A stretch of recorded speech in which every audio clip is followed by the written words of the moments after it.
Welcome to PDE's focus on high-quality academics, analyze and interpret presentation. The purpose of this webinar is to engage educators in a discussion related to analyzing and interpreting data, implementing data analysis protocols to inform instruction, and ensuring collaboration among educators to make data-informed curricular decisions.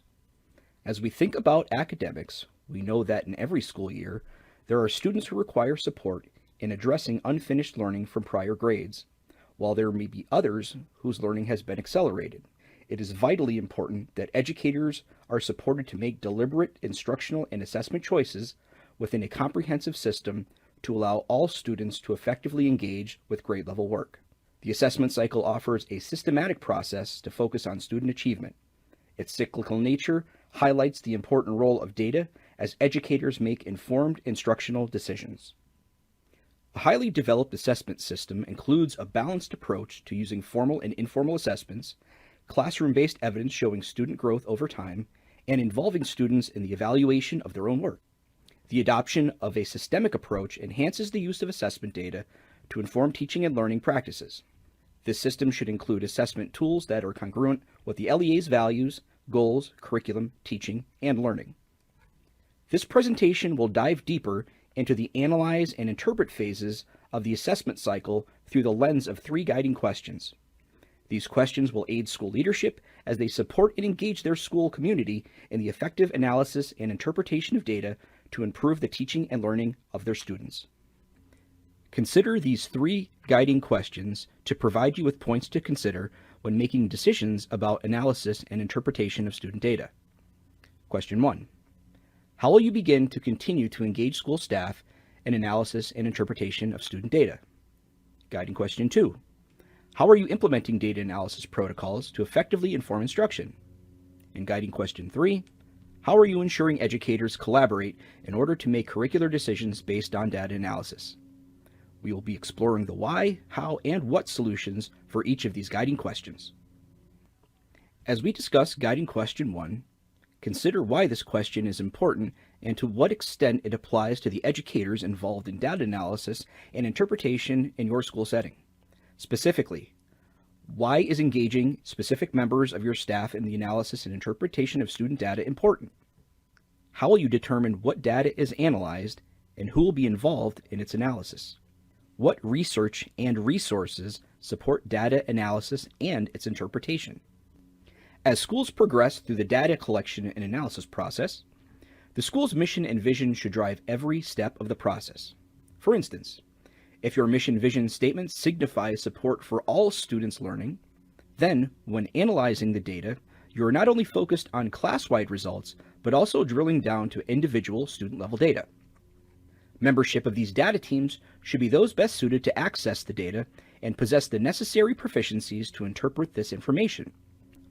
As you continue with the effective use of data team members, it is critical to be mindful of specific professional development areas participating educators may need to guide the actions of the team in the right direction. Last, team members should not only have access to the appropriate data, but it is paramount that this access be available in a timely manner so decisions informed by interpretive analysis have the greatest effect. Data teams are at the heart of any assessment cycle. These data inquiry teams are groups of teachers that meet regularly to analyze student data, reflect on student progress, and create action plans that will improve instructional effectiveness. Leaders are responsible for organizing the team, selecting the members, managing data and materials, and coaching the team through the initial meetings. A school-based data facilitator is instrumental to guiding this process. This person may be a coach or administrator whose responsibility is to gather and share the data as well as preview the data ahead of time to construct some guiding questions. Data facilitators should be the champions of ensuring time spent analyzing data has value, relevance, and leads to outcomes that move student learning forward. Data inquiry teams can either be vertical or horizontal in their intended design and outcome expectations. Vertical data teams may consist of membership from each grade level or courses that represent learning progressions over time. Vertical data teams are primarily concerned with how student understanding develops from year to year and includes a broader scope of data defined by learning progressions. These progressions identify what concepts and competencies are necessary to access grade or course level standards as students transition from grade to grade or course to course. Horizontal data teams are formed from a single grade level or course, where the team of educators is specifically focused on how students are performing on grade level or within specific course standards. These teams are also concerned with the prior knowledge necessary to access these standards. Special education teachers, specialists that support students at this level, and other content area teachers should be leveraged to support instruction and should also be included on these teams. Although these teams may be formed to look at high-level data sources, at some point every teacher should be involved in data analysis and its interpretation. Individual teachers should constantly be assessing, analyzing, and interpreting student understanding through classroom discussions and responses to content-based tasks and activities. In addition, results from classroom-based assessments such as unit tests and quizzes should be analyzed to see how results from these assessments dovetail with other high-level data sources. The data sources must then be utilized to inform the next steps of student instruction. Guidance from a data team facilitator is necessary prior to beginning the process of analyzing and interpreting data. This is to ensure educators have the necessary comfort and expertise to be able to effectively identify the strengths and needs suggested by clear data analysis and interpretation protocols. Planning for data inquiry starts with determining which data sources the team will analyze. These sources should include student work as well as more formalized assessments. When selecting or developing assessments, teachers and leaders must ensure that these summative checks for learning are appropriately rigorous, aligned to standards, common across all sections of a course or grade, and administered frequently enough for the resulting data to be actionable. While data inquiry teams might occasionally analyze data regarding non-academic indicators, the majority of their time and focus is typically directed more towards indicators of academic achievement. Please take a moment to review the areas displayed. For each of these, rate how you believe your organization accomplishes each of these points. Identify each as an area of strength, an effective mechanism that is presently in place and functions adequately, a facet of data analysis and interpretation that your LEA is still developing or is emerging, or an implementation area that is not presently in place. As you rate these areas, consider what changes need to be made, efforts reinforced, or additional professional development needed for your staff to continue to maintain high-functioning data teams. As we discuss guiding question number 2, consider why this question is important and to what extent it applies to the educators involved in data analysis and interpretation in your school setting. Specifically, why is this important? How will we achieve success? And what research and resources support this initiative? So why are data analysis protocols necessary? As emphasized in educational leadership's central beliefs about data inquiry teams, in order to improve student achievement, teachers and leaders must work together to look deeply at data, ask questions, and propose and test solutions that they believe will impact student learning. Inquiry-focused and no-blame collaboration depends on strong relational trust and clear roles and norms.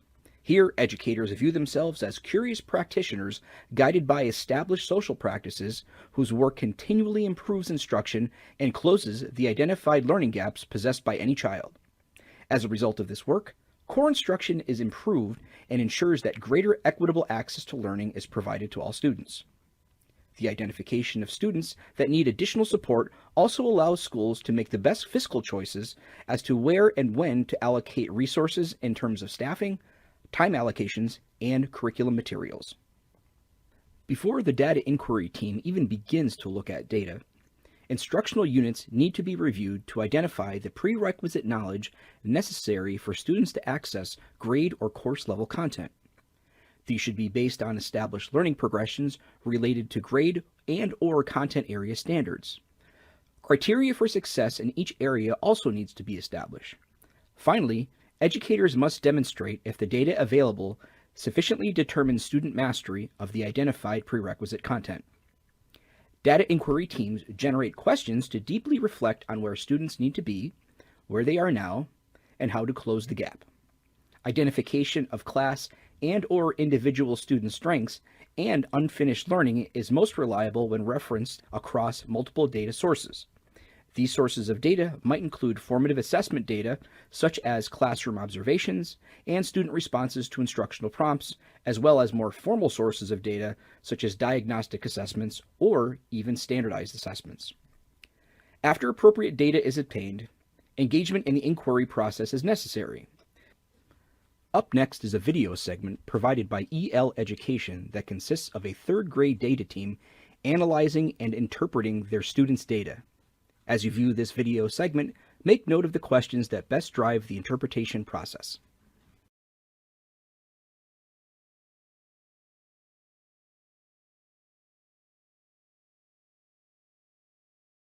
Okay, first I'm going to give you your item analysis for your benchmarks. Okay, Shalady? Thank you. Yep.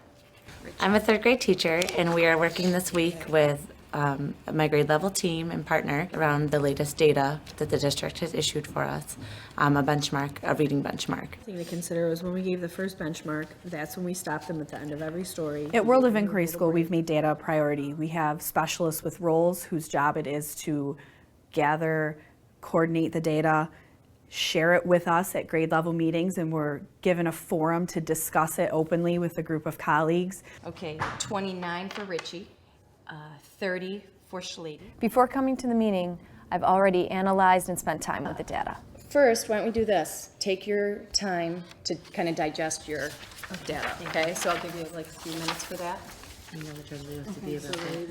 One of my goals was to get the teachers to focus on specific standards that I was aware that they needed to spend some time on. I heard you say author's purpose, huge, okay? So that's one of them. Inferring, correct?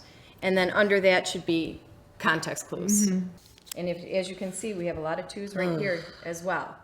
Okay. The one thing that stood out to me that I know I talked about in the grade level is how poorly the kids did on a context clue question. How much we do that, and so now I want to go back and look at those questions, because it's really bothering me.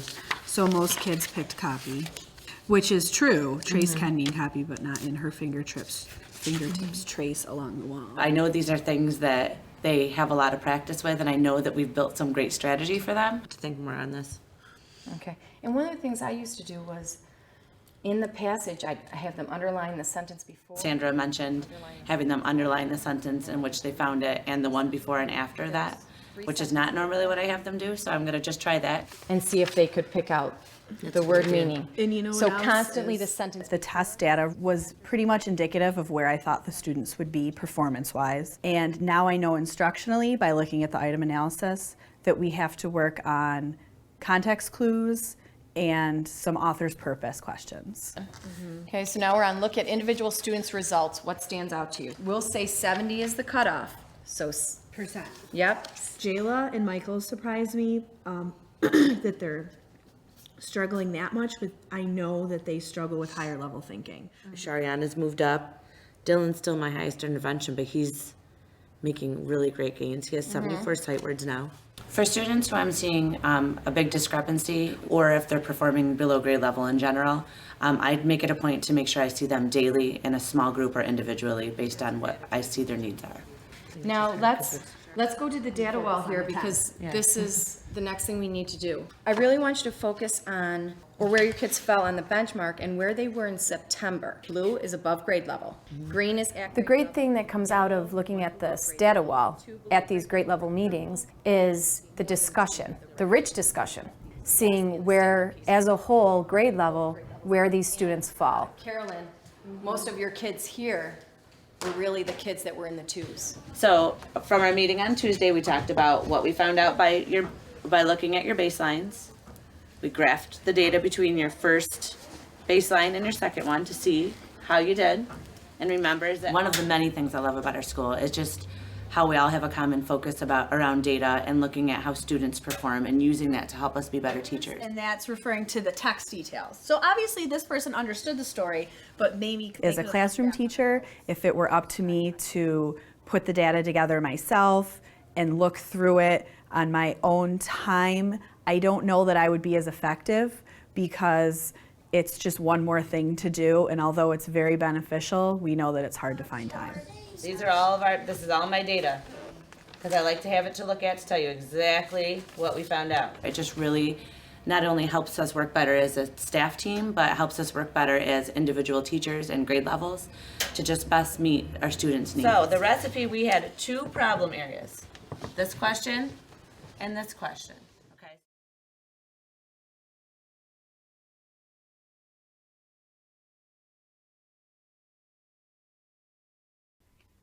Educators should become very familiar with their grade level or course level content standards, as well as the prior grade level or course level standards. These can be found in the Pennsylvania Standards Alliance System or SAS portal under the Standard Vertical Viewer. Additionally, some nationally recognized organizations, such as Student Achievement Partners, have helpful documents demonstrating the coherence of standards. In many cases, your school's current curriculum providers may also have resources available that define and instruct on prerequisite skills and learning progressions. Once these have been identified, teams should begin the data inquiry process using appropriate predefined protocols. Multiple resources exist that define data analysis protocols. Please visit the Accelerated Learning Toolkit to review each of these in determining what is the best fit for your school. Once again, take a moment to review the ideas displayed. For each of these, rate how you believe your organization accomplishes each of these points. Identify each as an area of strength, an effective mechanism that is presently in place and functions adequately, a facet of data analysis and interpretation that your LEA is still developing or is emerging, or an implementation area that is not presently in place. As you rate these areas, consider what changes need to be made, efforts reinforced, or additional professional development needed for your staff to continue to maintain high-functioning data teams. As we discuss guiding question 3, consider why this question is important and to what extent it applies to the educators involved in data analysis and interpretation in your school setting. Specifically, why is this important? How will we achieve success? And what research and resources support this initiative? It is critical that data teams have sufficient levels of analysis and interpretation expertise, allowing them to identify what data is actionable and create usable instructional plans. These recommendations should be based on an agreed-upon scope and sequence, meant to eliminate redundancy and gaps in instruction, and to ensure grade and course level transitions are effective. Data team meetings are a great place where teacher leadership can be encouraged. Here, teachers are able to use both their content expertise and intimate understandings of their students to inform instructional decisions. Data teams must be able to meet frequently and with sufficient duration to be able to complete the tasks necessary for them to move forward with actionable decisions based on their interpretation of data. It is critical that time within the school day be allocated to allow data teams to complete this work. Outcomes from these collaboration events can lead educators to adopt common instructional and assessment practices that are deemed most effective. Educators can also come to agreement on a system that works based upon common expectations for student performance. This will ensure a more cohesive understanding of the needs of the individual students in the school so that educators can work as an organization to provide support for all students. Collaborative inquiry is at the heart of using data to improve student achievement. Rather than using data to identify who got it and who didn't, data inquiry teams generate questions to deeply reflect on where students need to be, where they are now, and how they can close the gap.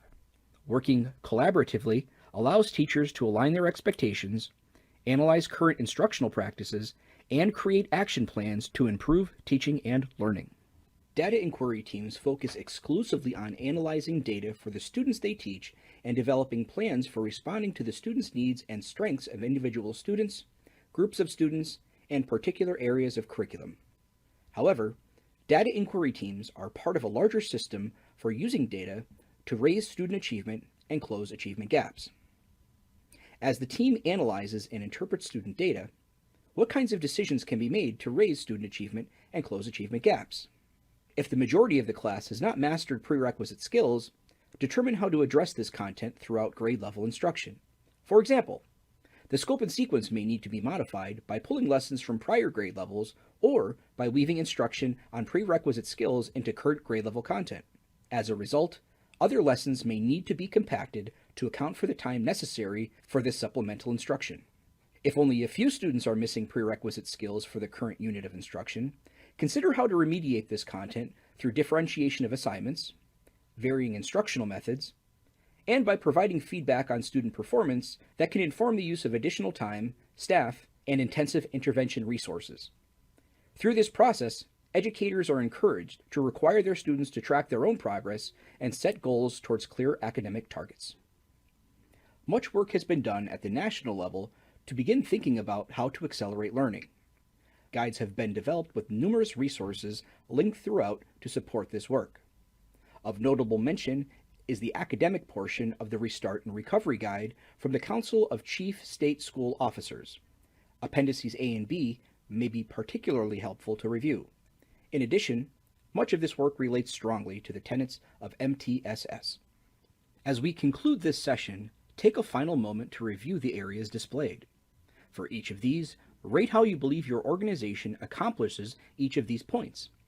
Identify each as an area of strength, an effective mechanism that is presently in place and functions adequately, a facet of data analysis and interpretation that your LEA is still developing, or an implementation area that is not presently in place. As you rate these areas, consider what changes need to be made, efforts reinforced, or professional development needed for your staff to continue to maintain high-functioning data teams. The Accelerated Learning Team would like to thank you for joining us. Submit your attendance for this session by using the Google form or by scanning the QR code. Also, please make note of the exit code for this session. As you have reviewed these guiding questions based on the why, how, and what of data analysis and interpretation, consider your next steps. What kind of professional development will you need, and who can be contacted? The Pennsylvania Department of Education, local intermediate units, and neighboring districts and professional peers can all offer support to help you meet your goals.